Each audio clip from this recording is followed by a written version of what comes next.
Welcome, collectors, investors, friends, and hobbyists.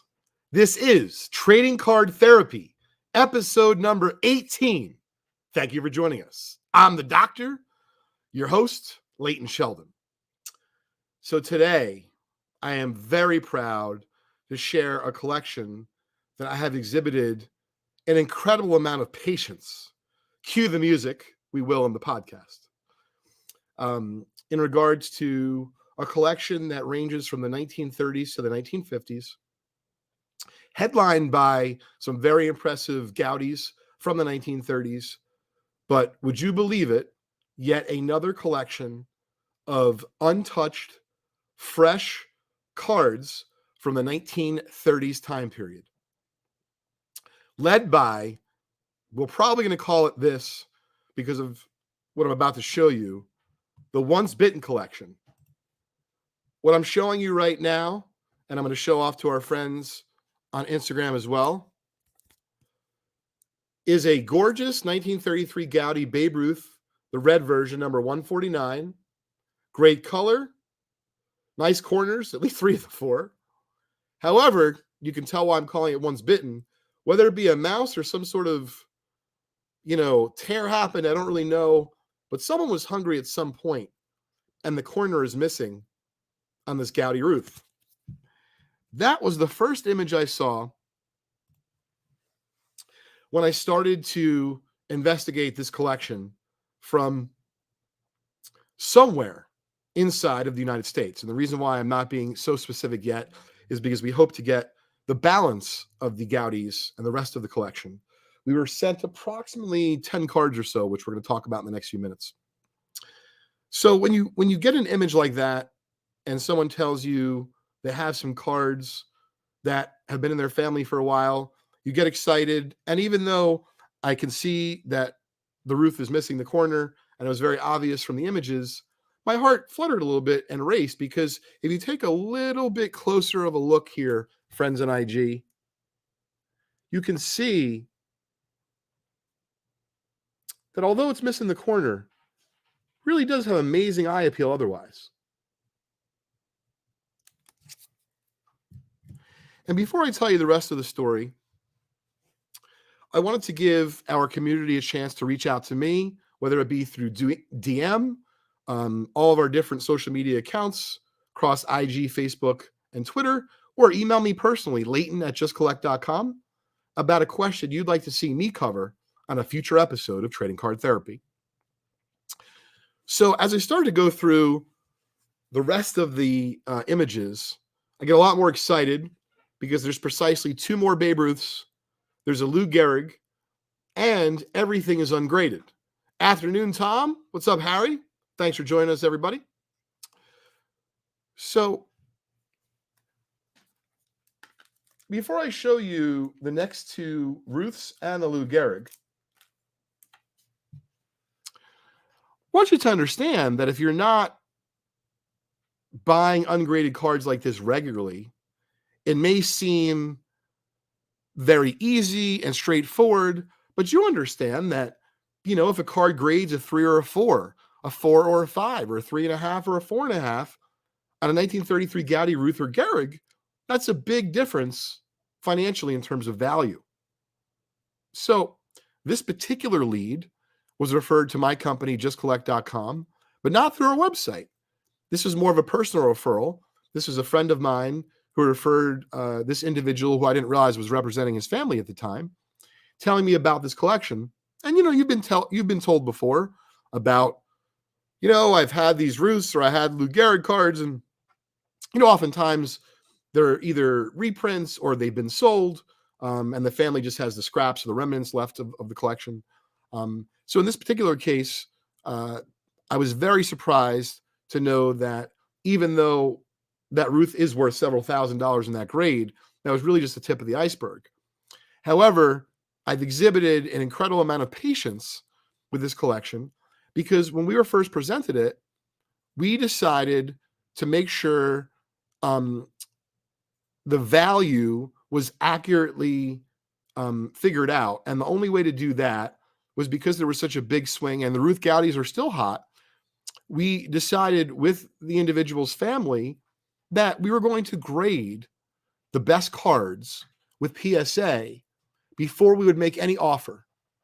And even though I, as the owner of Just Collect, may be, if you will, paying a little extra, or you're paying for that insurance, in other words, like that guesswork's taken out, so maybe that's hurting your margin.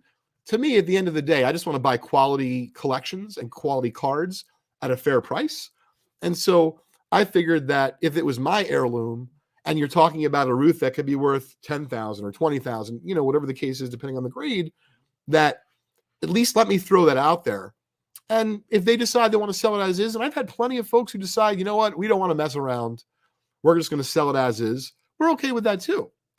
So what I had recommended is that we graded the Ruths and the Gehrig to establish the grades. And after doing that, I would then be able to establish the value a little bit more easily for the selection of 10 cards they sent us, and then make them an offer based on that. And even though the PSA grading is expensive, PSA is starting to open up additional levels of service. So make sure you check out all those details on their website at psacard.com. However, in this particular case, we did pay a lot of money to get the cards graded.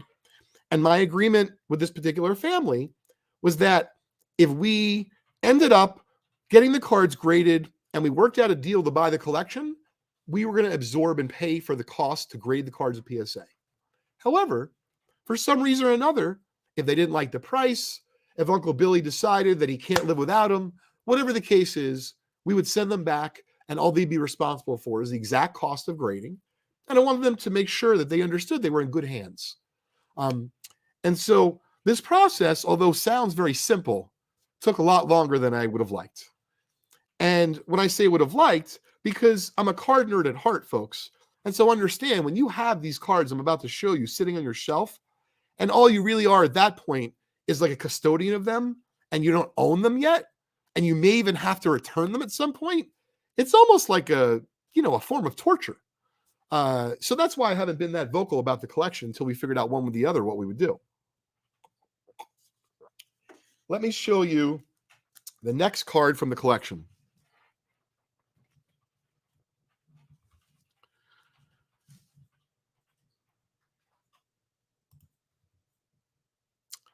Check out this beauty. A 1933 Goudey Lou Gehrig, number 92. Freshly graded by PSA. A PSA 4. Has the eye appeal of a 5. If you can't tell, we'll be posting pictures of this on our Trading Card Therapy and Leighton Sheldon Instagram account. Check this out, Instagram.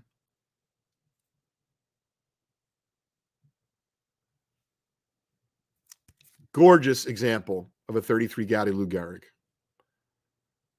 And I'll tell you, these mid-grade examples represent some of the best value in the hobby, because at first glance, if you didn't know what this card technically graded, and I showed this to, my father, my wife who's an attorney, although she does know a fair amount about grading after living around me for all these years, you might think this card is 6 or 7. It's got great eye appeal. So I'm glad everyone is enjoying this show and tell, but I'm hoping you can at least experience some of the, the ebbs and flows of this deal that I had to deal with firsthand, because you're getting these cards graded by PSA. You don't know if you're actually going to be able to buy them. You then get them graded. They get fair grades. You're like, wow, I'd really love to buy these. And then, the families had them in their collection or their possession, for the last approximately 90-ish years, and in the 50s, 70-ish years. So unless they're in badly need of the money, people like to take their time with decisions like that. Makes sense to me. All the while, it's torturing me. I very much want to show people, what we have in-house, but I didn't want to jinx anything with this collection. So that is the second card we had graded by PSA on their express service. Hey, what's up, Nick? What's going on, Tyler? Thanks for joining us. It is a beauty, Harry. Totally agree. Now, the next two cards and the last two cards that we had graded with PSA, and then I will show you the other ungraded cards that are part of this collection. It is two more Babe Ruths from the 1933 Gowdy set. Now, I want everyone to keep in mind that although I am a collector and a dealer and an investor of sorts, so certainly a hybrid of any and all, I look at all of these deals, collections, stories, and journeys I partake in, and sometimes I'm fortunate enough to buy. And I'm practical and I'm realistic. And you're going to see exactly what I mean as I show you the next two beauties.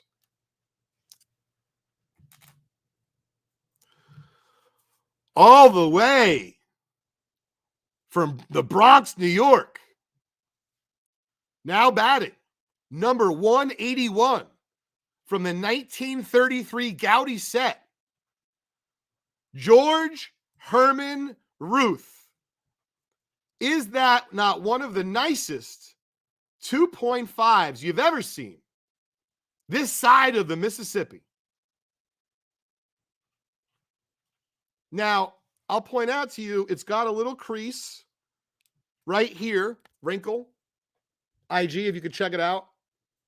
It's got some wear on the corner below.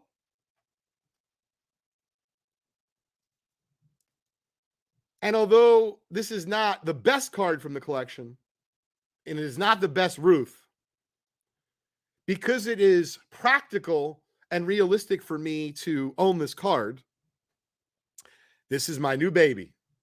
So this is the one I'm keeping from the collection. Very excited to share this with Crosby. Jules, I hope you appreciate it as well. But this is a beauty. Amazing eye appeal. Tremendous color. I mean, if you're a vintage card nerd like myself, this hits it on all cylinders. Now, for the grand finale, as I mentioned, only one of the Ruths was once bitten. Would you believe it? The most expensive of the four Babe Ruth cards from the 33 Gowdy set, as you all know, it's the number 53 yellow version. Would you not believe that their 33 Gowdy number 53 yellow version graded the best of all three? And here she is, fresh from California. Number 53 from the 1933 Gowdy set, George Herman Babe Ruth, graded PSA 4.5. This is a certified monster. Now you may ask, why am I not keeping this? Because I enjoy being married. I enjoy where I sleep at night. I enjoy the companies that I run, Vintage Breaks and Just Collect. And it is not practical or realistic that I can keep each and every babe I come across. So, on Trading Card Therapy, a very special announcement is about to go down. Glad we have a nice crowd today. Now that this deal is final, and Just Collect owns this, in the coming days, this is going to be the centerpiece of an epic graded hit random for the Vintage Breaks community. Rather than sell the card privately, rather than sell it at auction, I have decided to make it available to the Vintage Breaks community. Everyone knows the deal with the Ruths in the collection. We got the Once Bitten, which I'm going to sell off. We got the 2.5, which ain't going anywhere. And we got the 4.5 monster, which will be coming soon to a hit random near you on vintagebreaks.com.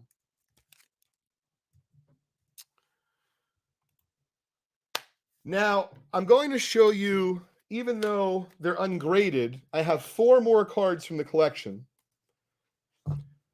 And by the way, there are potentially a few hundred more Goudeys from this very collection, which is why I'm not revealing where it's from, other than it is in the United States of America. Here is the other 4 cards from the first portion of the Once Bitten collection. Check out this fresh-looking 1933 Goudey Rogers Hornsby. Thing is smoking. When you get Goudeys that look like this, they make it very hard to part with. That's why I had to decide in the first 24 hours what I was doing with the Ruths, or I would just torture myself. Look at that Hornsby. Bam! It's a beaut. Here is the last 3 cards, all ungraded from the collection, to show you some of the 1950s goodness. And lastly, really nice, fairly well-centered 56 Topps mantle. So the story will be coming soon on our blog at blog.justcollect.com. And the key to this collection, more than anything else, was one of my favorite songs by Guns N' Roses, Patience. And after securing it, not torturing myself into trying to figure out a way to afford to keep the yellow Ruth in a 4.5. And that, folks, is a very practical and reliable way to collect and deal in a hobby that we all love.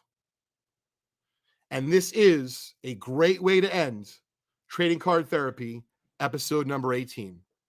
Thanks for joining us, and happy holidays, everybody.